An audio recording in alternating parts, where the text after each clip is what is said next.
Hello everyone, আমি কুশল আর আপনারা দেখছেন দ্য অ্যাকোরিয়াম মেকানিক। আজ আমি কথা বলবো গোল্ডফিশ ট্যাঙ্ক নিয়ে। আপনার গোল্ডফিশ অ্যাকোরিয়ামের জল কি খুব তাড়াতাড়ি ঘোলা হয়ে যায়,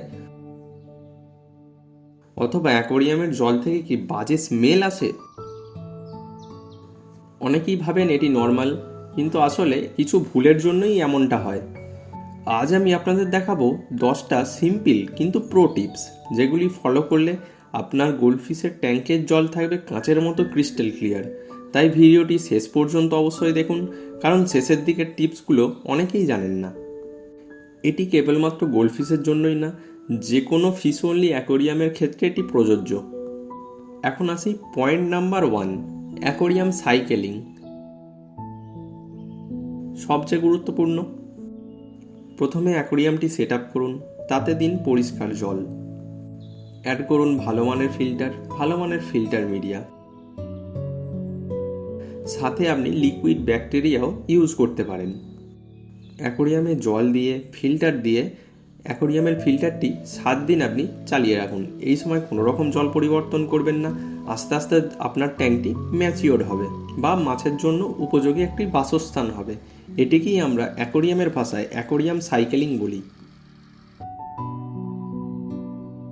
অ্যাকোরিয়াম সাইকেল হয়ে গেলে ট্যাঙ্কে বেনিফিশিয়াল ব্যাকটেরিয়া তৈরি হয়।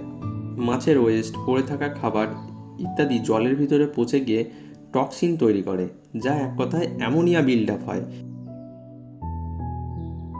বেনিফিশিয়াল ব্যাকটেরিয়া এই অ্যামোনিয়া বা টক্সিক সাবস্টেন্সগুলোকে ভেঙে জলের কোয়ালিটি ভালো রাখতে সাহায্য করে। এক্ষেত্রে আপনার অ্যাকোরিয়ামের জল ঘোলা থাকবে না। অ্যাকোরিয়ামের জল ঘোলা যদি না থাকে, অ্যাকোরিয়ামও দেখতে লাগবে প্রফেশনাল ক্রিস্টাল ক্লিয়ার। এবার আসি দ্বিতীয় পয়েন্ট, সাবস্ট্রেট ব্যবহার করার আগে খুব ভালোভাবে ধুয়ে নিন। সাবস্ট্রেট বা গ্র্যাভেল ব্যবহার করার আগে খুব ভালোভাবে ধুয়ে নিন।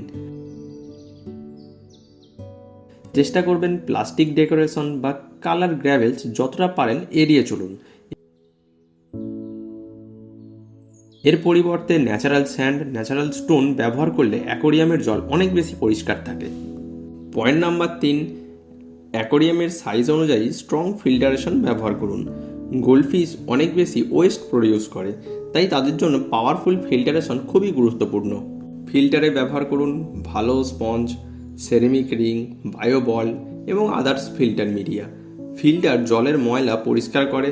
ফিল্টার মিডিয়াতে থাকা বেনিফিশিয়াল ব্যাকটেরিয়া অ্যামোনিয়া ভেঙে দেয়, ফলে অ্যাকোরিয়ামের জল পরিষ্কার থাকে এবং কোনো আনওয়ান্টেড স্মেল হয় না।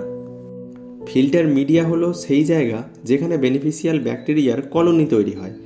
যত ভালো ফিল্টার মিডিয়া থাকবে, তত সারফেস এরিয়া তৈরি হবে।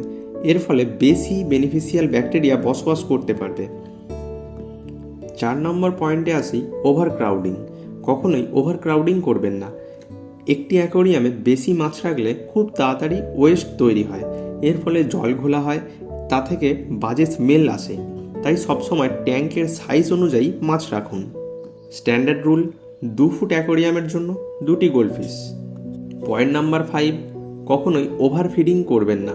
মাছকে বেশি খাবার দিলে অবশিষ্ট খাবার জলেতে পচে যায়। এর ফলে জল ঘোলা হয়, অ্যামোনিয়া বাড়ে। তাই মাছকে 2 থেকে 3 মিনিটে যতটা খেতে পারে ততটাই খাবার দিন। এরপর আসি 6 নম্বর পয়েন্টে, ওয়াটার চেঞ্জ শিডিউল। প্রতি 7 দিনে 20 থেকে 30% জল পরিবর্তন করুন।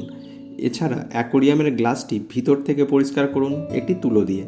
সাইফন পাইপ দিয়ে সাবস্ট্রেটটি পরিষ্কার করুন। এতে অ্যাকোরিয়ামের জল সবসময় পরিষ্কার থাকবে। কাঁচে যদি কোনো অ্যালগি থাকে সেটিও চলে যাবে। এর ফলে অ্যাকোরিয়াম দেখতে লাগবে প্রফেশনাল ও পরিষ্কার।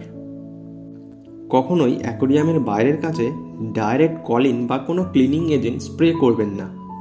একটি খবরের কাগজ ভিজিয়ে নিন, সেটিকে আপনি কাঁচের উপরে ভালো করে ঘষুন। দেখবেন আপনার অ্যাকোরিয়ামের কাঁচ বাইরে থেকে খুব ভালোভাবে পরিষ্কার হয়ে যাবে। পয়েন্ট নাম্বার 7, লাইভ প্ল্যান্টস ব্যবহার করতে পারেন। যদি সম্ভব হয় অ্যাকোরিয়ামে লাইভ প্ল্যান্টস ব্যবহার করুন। গাছপালা জলের নাইট্রাইট অবজার্ভ করে, ফলে অ্যাকোরিয়ামের জল আরও পরিষ্কার থাকে। তবে গোল্ডফিশের ক্ষেত্রে এটি প্রযোজ্য নয়। গোল্ডফিশ কিন্তু গাছপালা খেয়ে নষ্ট করে। পয়েন্ট নাম্বার 8, অ্যাকোরিয়ামে লাইট নিয়ন্ত্রণ করুন। অতিরিক্ত আলো দিলে খুব দ্রুত অ্যালগি ইস্যু হয়, যার ফলে জল সবুজ বা ঘোলা হয়ে যেতে পারে। তাই প্রতিদিন 6 থেকে 8 ঘন্টা লাইট রাখাই যথেষ্ট। পয়েন্ট নাম্বার 9, কোয়ালিটি ওয়াটার ব্যবহার করুন। চেষ্টা করবেন এমন জল দেওয়ার যাতে ক্লোরিন না থাকে, সম্ভব হলে আরও জল ব্যবহার করাই ভালো। এতে অ্যাকোরিয়ামের জল অনেক বেশি পরিষ্কার থাকে এবং স্টেবল থাকে। পয়েন্ট নাম্বার 10, লাস্ট পয়েন্ট, অ্যাকোরিয়ামের গ্লাসের কোয়ালিটি। অ্যাকোরিয়ামের কাঁচ যদি ভালো কোয়ালিটির হয় তাহলে ভিজুয়ালি আপনার অ্যাকোরিয়াম আরও বেশি ক্রিস্টাল ক্লিয়ার দেখাবে। তাই বন্ধুরা, আপনারা এই সিম্পল টিপসগুলো যদি ফলো করেন তাহলে আপনার মাছ থাকবে হেলদি, অ্যাকোরিয়ামের জল থাকবে ক্রিস্টাল ক্লিয়ার, অ্যাকোরিয়াম থেকে কখনোই বাজে স্মেল আসবে না। ভিডিওটা যদি আপনাদের ভালো লাগে তাহলে অবশ্যই লাইক করুন, বন্ধুদের সাথে শেয়ার করুন আর সাবস্ক্রাইব করুন দ্য অ্যাকোরিয়াম মেকানিক চ্যানেলটি। কারণ এই চ্যানেলেই আমি নিয়মিত অ্যাকোরিয়াম টিপস, ফিশ কেয়ার এবং প্রবলেম সলিউশন নিয়ে ভিডিও নিয়ে আসি। আমি কুশল, আবার দেখা হবে নতুন একটি অ্যাকোরিয়াম টিপস নিয়ে। ধন্যবাদ।